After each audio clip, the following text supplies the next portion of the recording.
Nós estamos aqui com Vera Dantas, em Fortaleza, no campus da Universidade Estadual do Ceará.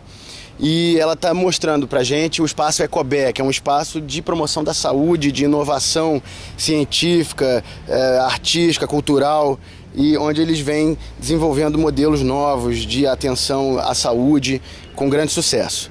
E a pergunta que não quer calar é: Vera, como é que começou essa história? Porque a gente olha para você hoje e vê uma médica que trabalha a saúde da família, que trabalha a atenção em saúde, que pesquisa, que investiga academicamente esses temas.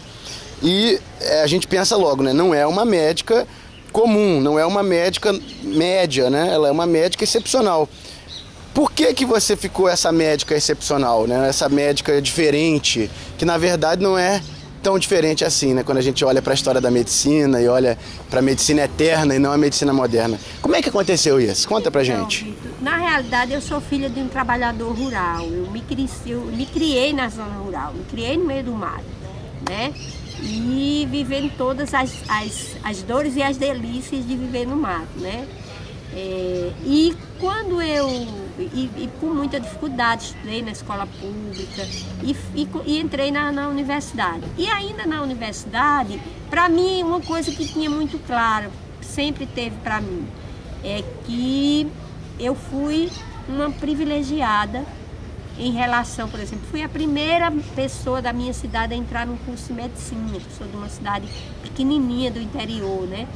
Então, qual o nome da cidade? Carnaúba dos Dantas, né? Porque era na realidade um sítio de uma família que foi crescendo, então lá todo mundo é parente, é uma cidade que tem a arte muito forte, a música muito forte, né? Então, e a cultura indígena muito forte. Eu cresci nesse processo e cresci sempre com essa perspectiva. Então, quando eu entrei na faculdade, eu já comecei a ter acesso a algumas coisas. Uma delas foi a homeopatia, que eu comecei a estudar e comecei a trabalhar com a homeopatia junto com outros companheiros numa área periférica de Natal, né? A gente saía, me lembro na época, com umas caixas cheias de vidro com água destilada que a gente conseguia por uma articulação com o professor da faculdade de farmácia, e a gente ia para essa área periférica onde tinha, que era uma área vinculada à Igreja Católica,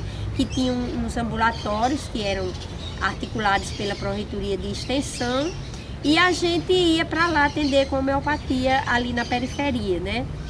E a outra experiência foi um projeto chamado Bolsa Trabalho Arte, que era um projeto que você apresentava uma proposta de pesquisa na área antropológica, e eu comecei a trabalhar, o meu sonho era trabalhar com essa coisa das plantas medicinais, porque eu cresci vendo minha mãe cuidar da gente com isso.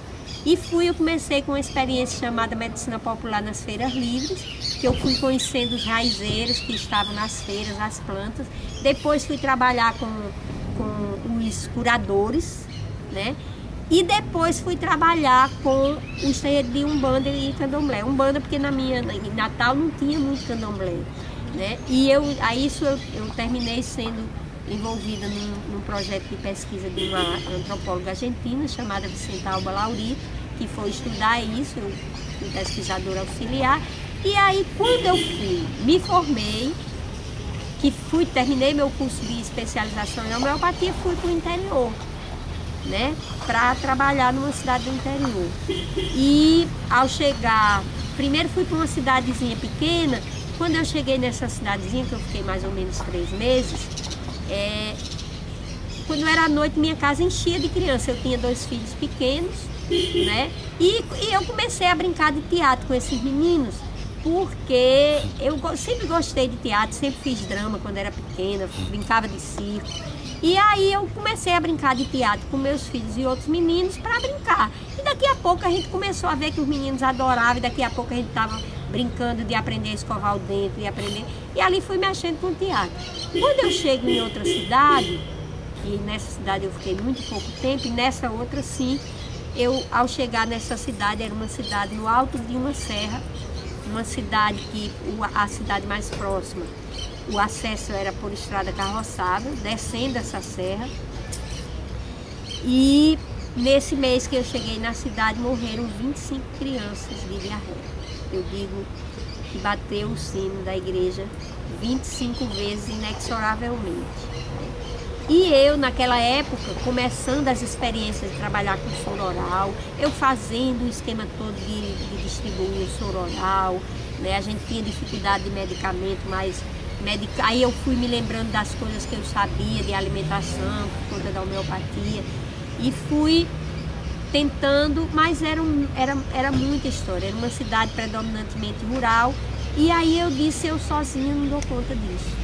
E fui buscar e fiquei sabendo que o Sindicato Rural, a EMATER, que cuidava da extensão rural, e a Secretaria de Educação e a igreja se juntavam para discutir o que podiam fazer juntos. E eu fui naquela reunião. E naquela reunião eu descobri que 80% da cidade era rural, 80% do município era população rural, que a EMATER estava semanalmente nas casas e fazia reunião com a dona de casa, que tinha um grupo de jovens forte da igreja e que tinham alguns professores, algumas professoras da escola que gostavam de brincar de drama. E que o secretário-geral do sindicato era um repentista. E olhando para todas essas potências, nós montamos, o repentista montou um cordel, falando da diarreia, falando do soro oral. Nós montamos isso com o grupo de jovens e com essas professoras e fomos com o pessoal da EMATER para a zona rural apresentar o espetáculo e discutir como é que se podia trabalhar para reduzir aquela mortandade.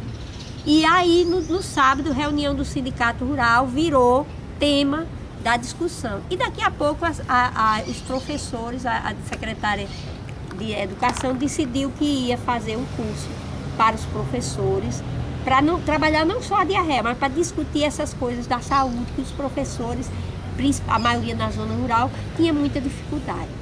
E aí, no ano seguinte, morreram no ano inteiro apenas 5 crianças de diarreia. E no terceiro ano morreu apenas uma criança de diarreia.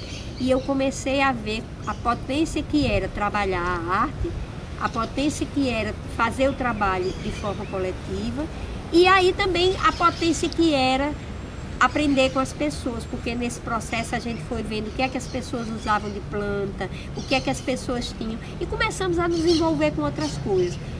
Fizemos um espetáculo, viramos um grupo de teatro, esse grupo, que foi recontar a história da cidade, fazendo teatro. Depois nós nos juntamos ao Sindicato Rural para fazer uma campanha com as pessoas lá que tinham muito caju naquela região, e eles entregavam o caju, a castanha com o caju, praticamente de graça para os atravessadores.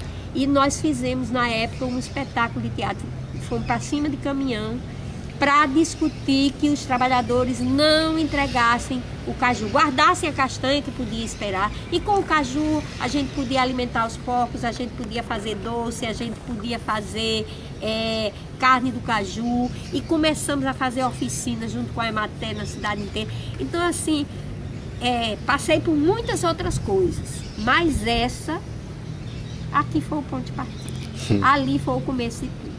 E aí dali a gente foi conhecendo outros atores que também se envolviam com essas coisas sociais, e daqui a pouco a gente descobriu que tinha uma experiência numa outra cidade, que na época era administrada pelo PT, chamada Janduís, e que tinha um maluco lá, artista, poeta, que estava botando as crianças em cima das pedras, que era uma cidade onde tinha muita fome, um sertão mais brabo do que eu morava, e que as crianças estavam subindo nas pedras para fazer teatro, para dizer poesia e para dizer que era possível. Era uma cidade de muita pistolagem, era uma cidade onde os meninos aprendiam a serem matadores.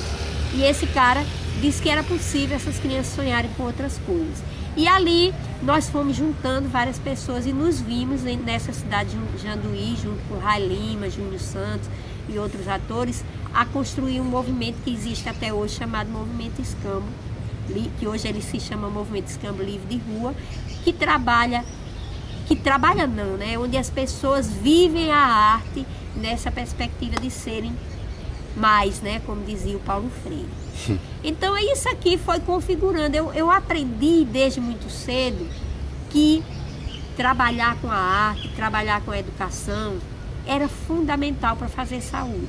E comecei desde muito cedo a entender que a gente faz saúde pensando para além da doença.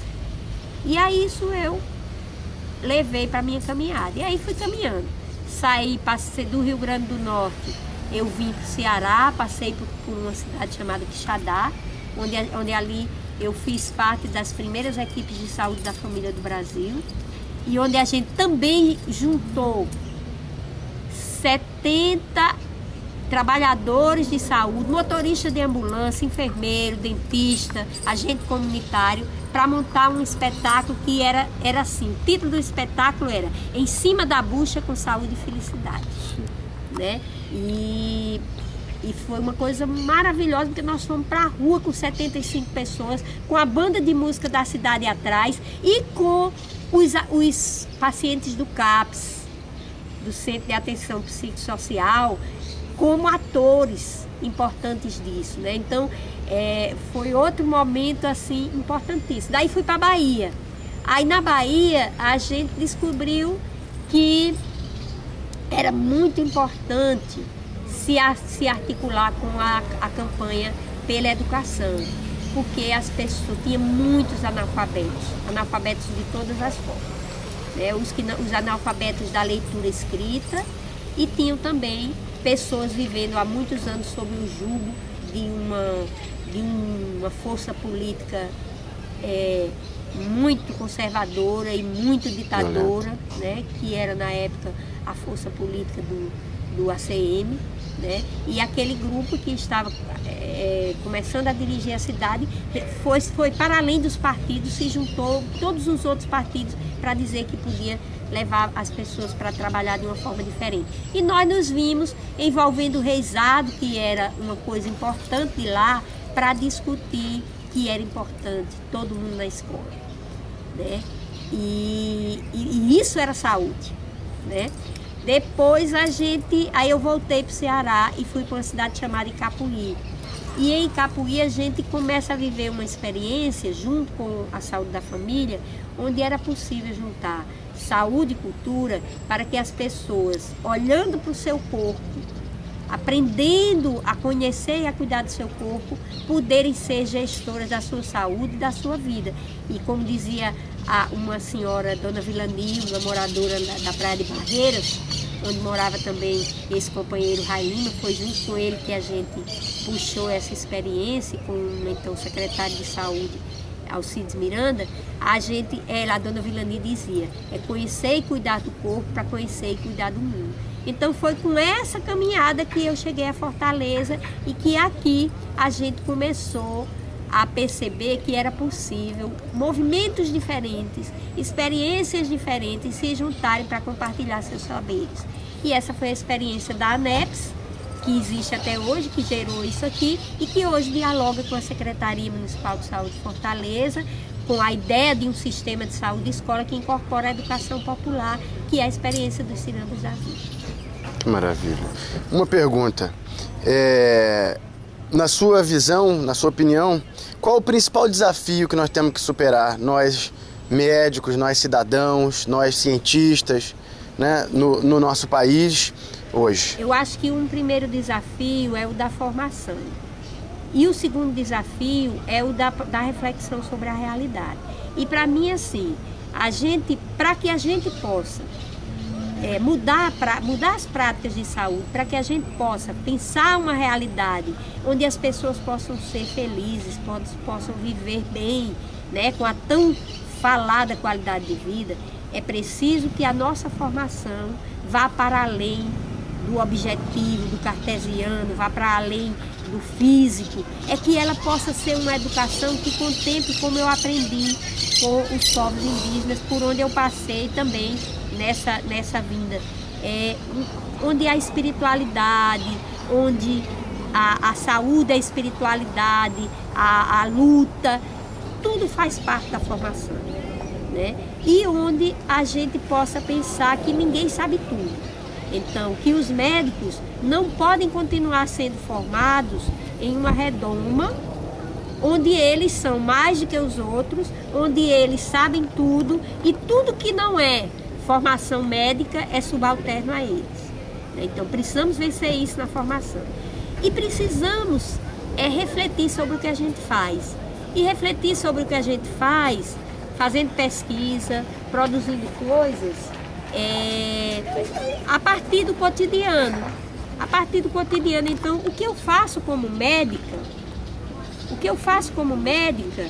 seja atendendo, seja aplicando um reiki aqui, seja passando um remédio homeopático, seja passando um fitoterápico, seja conversando com as pessoas, seja mobilizando as pessoas na comunidade para buscarem os seus direitos, tudo isso que eu faço precisa ser sistematizado, mas eu, enquanto protagonista disso, preciso produzir essa sistematização. Enquanto a ciência continuar sendo feita pelos doutores que estão dentro das caixinhas, dentro das academias, e aí eu acho que essa universidade, ela não é ela como um todo, mas alguns aqui começam a se abrir para essa possibilidade, aí a gente vai produzindo outras coisas. E finalmente eu acho que tem uma coisa, que tudo isso, cuidado, ciência, precisa ser feito com prazer, precisa ajudar as pessoas a fazerem o que disse aquele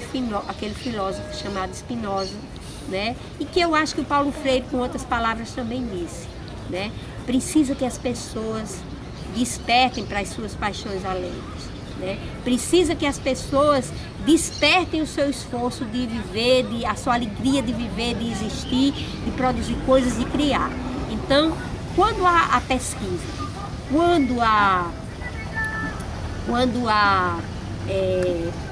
o trabalho e quando a formação conseguirem levar as pessoas para isso, com certeza nós teremos outros profissionais nessa vida. Sejam eles médicos, sejam eles profissionais todos do campo da saúde, que se eu esquecer algum aí dá, eu estou falando médico porque eu sou parte desse lugar, né? Mas sejam também os profissionais das outras áreas, os professores, os administradores, né? Os gestores. Quer dizer, quando as pessoas incorporarem essa amorosidade, essa alegria, esse prazer de criar coisas, aí nós vamos ter outro mundo. Aí não tem lugar para violência, não tem lugar para opressão, né? Porque quando eu sou mais, eu não preciso oprimir ninguém. Porque tem lugar para todos. O sol nasceu para todos e gente nasceu foi para brilhar, né? Lindo, Verinha. Essa é Vera Dantas, trazendo a sua evidência histórica, científica, esmagadora de que é cultura e saúde, promoção da saúde, arte e ciência. Vamos em frente. Obrigado, Verinha. Obrigado, minha mestra.